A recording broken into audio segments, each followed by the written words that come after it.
Metro project రెండో దశపై clarity ఇచ్చారు ఆ సంస్థ ఎండీ ఎన్వీఎస్ రెడ్డి. బేగంపేటలోని మెట్రో కార్యాలయంలో సెకండ్ ఫేజ్పై పవర్ పాయింట్ ప్రజెంటేషన్ ఇచ్చారు. గతంలో మెట్రో వద్దు అనే పరిస్థితి నుంచి మాకు కూడా కావాలని ధర్నాలు చేసే స్థితికి చేరుకుందన్నారు. ఓల్డ్ సిటీలో మెట్రో భూసేకరణ, కూల్చివేతల పనులు డిసెంబర్లో చేపట్టి జనవరిలో మెట్రో నిర్మాణ పనులు మొదలవుతాయని స్పష్టం చేశారు. 7 ఏళ్లలో మెట్రోలో 63,40,00,000 రైడర్షిప్ నమోదైనట్టు వెల్లడించారు మెట్రో అధికారులు.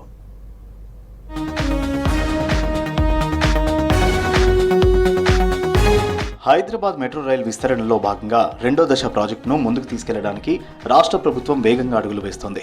తెలంగాణకు మణిహారంగా నిలిచిన మెట్రో రైల్ పట్టాలెక్కి ఈ నెల 28వ తేదీకి 7 సంవత్సరాలు పూర్తవుతుంది. ఈ నేపథ్యంలో మెట్రో రైల్ ప్రస్థానం, రెండో దశలో చేపట్టబోయే పనులపై పవర్ పాయింట్ ప్రజెంటేషన్ ఇచ్చారు ఎండీ ఎన్వీఎస్ రెడ్డి. నగరంలో మెట్రో రైలు 7 ఏళ్లు పూర్తి చేసుకుందని, ప్రభుత్వ ప్రైవేటు భాగస్వామ్యంతో మెట్రో రైలు విజయవంతంగా నడుస్తుందని తెలిపారు ఎండీ ఎన్వీఎస్ రెడ్డి. 7 ఏళ్లలో మెట్రోలో 63,40,00,000 రైడర్షిప్ నమోదైనట్లు వెల్లడించారు. ఇక అత్యధికంగా ఆగస్టు 14, 2024న 5,63,000 మంది ప్రయాణించారు. మొదటి దశ 69 కిలోమీటర్ల వరకు మెట్రో సేవలు నడుస్తున్నాయన్నారు. మెట్రో విస్తరణ లేకపోవడంతో హైదరాబాద్ 3వ స్థానంలో ఉందని, ముంబై, చెన్నైలలో లక్షల కోట్లు ఖర్చు పెట్టి మెట్రో విస్తరిస్తున్నారని చెప్పారు. మెట్రో విస్తరణపై సీఎం రేవంత్ రెడ్డితో చర్చించినట్లు తెలిపారు ఎన్వీఎస్ రెడ్డి. 10 నెలల్లో సీఎం 10 సమీక్షా సమావేశాలు నిర్వహించారని తెలిపారు. మొత్తం 3 కారిడార్లు విమానాశ్రయానికి కలిపేలా రెండో దశ ప్రతిపాదనలు సిద్ధం చేశామన్నారు ఎన్వీఎస్ రెడ్డి. 5 లక్షల మంది పనిచేస్తారని చెప్పేసి, ఎంత హ్యూజ్ ట్రాఫిక్ అనమాట. ఎంత ట్రాఫిక్ చేసి నేను ఆల్రెడీ చాలా తగ్గించి ప్రొజెక్షన్స్ ఇస్తే దేవర్ స్టాండ్ సేయింగ్ దట్ ఓ ఇంత ట్రాఫిక్ అంటే I said, you look at our buildings, each one is 30 floors, 40 floors. What kind of thing is going on అంటే Delhi people were stunned actually. మీరు రండి వచ్చి చూడని చెప్పాను అనమాట. వచ్చి చూసి my God what a development అని చెప్పేసి, ఢిల్లీలో కూడా ఇంత డెవలప్మెంట్ లేదు. రెండో దశలో 6 కారిడార్లతో 116.4 కిలోమీటర్ల ప్లాన్ చేసింది రాష్ట్ర ప్రభుత్వం. ప్రస్తుతం 5 కారిడార్లకు డిపిఆర్లు సిద్ధం చేసి పంపించామని తెలిపారు ఎన్వీఎస్ రెడ్డి. మేడ్చల్ వైపు కారిడార్ కోసం కూడా ప్రజల నుండి డిమాండ్ వస్తుందన్నారు. మెట్రో రైలు కోసం కేంద్ర ప్రభుత్వం కొన్ని నిబంధనలు పెట్టిందని, అయితే వాటికి అనుగుణంగా ప్రాజెక్టు డీటెయిల్స్ సిద్ధం చేస్తున్నట్టు తెలిపారు. లేటెస్ట్ టెక్నాలజీస్ అప్పటికిప్పటికీ మనం అప్పుడు మనం ప్లాన్ చేసినప్పుడు 2010 ఆ ప్రాంతం వచ్చేసి 2012 నుంచి కన్స్ట్రక్షన్ స్టార్ట్ చేయడం జరిగింది.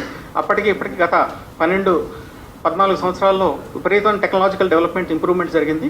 ఆ లేటెస్ట్ టెక్నాలజీస్ అన్ని కూడా తీసుకురాబోతా ఉన్నాము. ఇక పాత బస్తీలో 1100 ఆస్తుల్లో 800 ఆస్తుల వివరాలను హైదరాబాద్ కలెక్టర్కు పంపగా 200 ప్రాపర్టీస్కు సంబంధించి ప్రాథమిక నోటిఫికేషన్ ఇచ్చారన్నారు. ఓల్డ్ సిటీలో మతపరమైన నిర్మాణాలు కూల్చకుండా అన్ని జాగ్రత్తలు తీసుకుంటామన్నారు. వచ్చే నెలాఖరు నుంచి కూల్చివేతలు మొదలు పెడతామన్నారు మెట్రో ఎండీ. 2025 జనవరిలో ఓల్డ్ సిటీ మెట్రో రైల్ ప్రాథమిక పనులు ప్రారంభించేందుకు చర్యలు తీసుకుంటున్నామని తెలిపారు. ఈ మాన్యుమెంట్ యాక్చువల్లీ సలార్జంగ్ మ్యూజియంకి ఇది 500 మీటర్ల దూరంలో ఉంది. అట్లాగే చార్మినార్కి ఇది 500 మీటర్ల దూరంలో. మేము వెళ్ళేది ఏంటంటే ఇది మండీ రోడ్ అంటారు, మండీ రోడ్లో వెళ్తున్నాం అనమాట. So there is no harm in any way to any of these structures. అది మేము అవాయిడ్ చేస్తూ ఉన్నాము. తర్వాత through engineering solutions, I will not get in to all the details right now. అనేకమైనటువంటి engineering solutions almost last 1 year నుంచి మేము work చేస్తూ ఉన్నాం అనమాట. ఈ ఓల్డ్ సిటీని ఎట్లా సాల్వ్ చేయాలని చెప్పేసి. సో చేసుకుంటా అన్నిటి కూడా అవసరమైతే స్పెషల్ స్పాన్స్ కానీ, పిల్లర్ అడ్జస్ట్మెంట్ కానీ చేసుకుంటా వచ్చి అన్ని స్ట్రక్చర్స్ని మేము సేవ్ చేస్తూ ఉన్నాము. హైదరాబాద్ నగరం నలువైపులా 70 కిలోమీటర్ల విస్తీర్ణం పెరగనుంది. పటాన్ చెరు నుంచి హయత్ నగర్ వరకు ఒక కారిడార్ ఉండనుంది. ఇది అందుబాటులోకి వస్తే ఒకే రైలు మొదటి నుంచి చివరి వరకు వెళ్లనుంది. నగరంలోని అన్ని వైపుల ప్రజలకు మెట్రో రైలు సేవలు అందుబాటులో ఉండేలా ప్లాన్ చేశామని మెట్రో అధికారులు చెబుతున్నారు. నాగోల్ నుంచి విమానాశ్రయం వరకు 24 స్టేషన్లు నిర్మించాలనుకున్న 4 స్టేషన్లు తగ్గించే ఆలోచన చేస్తున్నామన్నారు మెట్రో ఎండీ. మియాపూర్ నుంచి పటాన్ చెరు వరకు అవకాశం ఉన్న చోట డబుల్ డెక్కర్ మెట్రో రానుంది. హయత్ నగర్ దాటి ఇటు పెరిగింది. దాదాపు 70 కిలోమీటర్లు ఒక కారిడార్ నుంచి, ఒక ఎండ్ ఆఫ్ నార్త్ వెస్ట్ నుండి మీరు సౌత్ ఈస్ట్ కనుక చూసుకుంటూ ఉంటే దాదాపు 70 కిలోమీటర్లు అనమాట. అంటే హైదరాబాద్కి అడ్వాంటేజ్ ఏంటంటే, Hyderabad I keep saying this, it has unique distinction. మీకు జియోగ్రాఫికల్ రిస్ట్రిక్షన్స్ లేవు, జియోలాజికల్ ప్రాబ్లమ్స్ లేవు. దానివల్ల Hyderabad can keep on expanding అనమాట. చెప్పడం వల్ల ఇది ప్రపంచంలో ఉన్న గొప్ప నగరాల్లో mark my word, Hyderabad is going to be one of the top 20 cities of the world. Actually అంత పొటెన్షియల్ ఉంది. దాన్ని మనం యూటిలైజ్ చేసుకోగలగాలి. మనం డబుల్ డెక్కర్ చేద్దామని హైదరాబాద్లో first time it's going to be double decker 1. First లెవెల్లో వారి ఫ్లైఓవర్ కన్స్ట్రక్షన్ జరుగుతుంది. రెండో దశ మెట్రో రైల్ ప్రాజెక్టులో రాష్ట్ర వాటాగా 7,313 కోట్లు, కేంద్రం వాటాగా 4,230 కోట్లు, రుణాల ద్వారా 11,693 కోట్లు, పీపీపీ విధానంలో 1,033 కోట్ల రూపాయలు కేటాయింపులు చేయనున్నారు. నిధుల విషయంలో సీఎం నుంచి స్పష్టమైన హామీ ఉందని తెలిపారు మెట్రో ఎండీ. పాతబస్తీ మెట్రో కోసం ఇప్పటికే ప్రభుత్వం నిధులు మంజూరు చేసిందన్నారు. భూసేకరణకు పెద్ద ఎత్తున నిధులు ఖర్చు కానున్నాయి. ప్రభుత్వ భూముల్లోనే మెట్రో డిపోల నిర్మాణం చేయనున్నారు. రెండో దశలో ప్రతి కిలోమీటర్కు 318 కోట్ల రూపాయలు ఖర్చయ్యే అవకాశం ఉందంటున్నారు అధికారులు.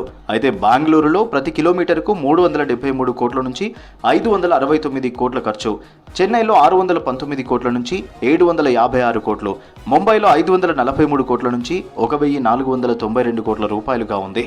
అయితే బెంగళూరు, చెన్నై కంటే తక్కువ ఖర్చులోనే హైదరాబాద్ రెండో దశ నిర్మాణం చేస్తున్నామన్నారు మెట్రో ఎండీ.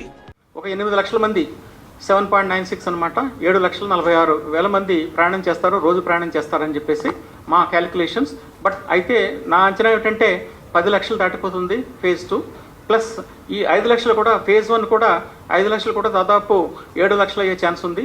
సో 10 + 7 17 నుంచి 20 లక్షల వరకు కూడా ఫేజ్ 2 పూర్తయితే హైదరాబాద్కి మెట్రో ప్రయాణికుల సంఖ్య పెరిగే ఛాన్స్ ఉందన్నమాట. మొదటి దశలో 370 కోర్టు కేసులను ఎదుర్కోగా రెండో దశలో కోర్టు కేసులు లేకుండా చూసుకుంటామన్నారు మెట్రో అధికారులు. మెట్రో రైలును MMTSకు అనుసంధానించేలా ప్రణాళికలు రూపొందిస్తున్నామని తెలిపారు.